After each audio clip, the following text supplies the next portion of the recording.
નમસ્કાર મિત્રો, આ વર્ષે તમે જોયું હશે કે વલસાડમાં તો વૈશાખ મહિનાથી વરસાદ શરૂ થયો છે.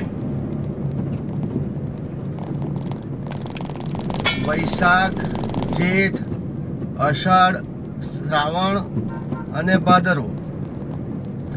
આજે જરા વલસાડમાં ઉઘાડ નીકળ્યો છે.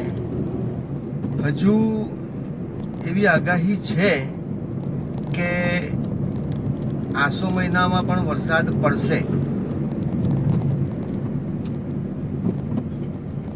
આટલા લાંબા ગાળાના વરસાદના કારણે લોકો ખરેખર કંટાળી જાય છે. ઘણા બધા પ્રસંગો, જેમ કે લગ્ન પ્રસંગોમાં જે વૈશાખ મહિનામાં હતા, એમાં ખૂબ જ વરસાદરૂપી વિઘ્ન આવ્યું.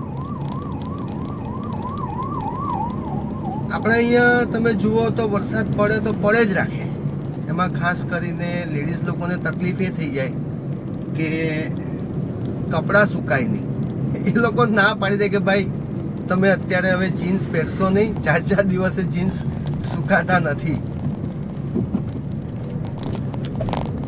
તમને બીજી કઈ કઈ તકલીફ પડે છે ચોક્કસથી જણાવજો.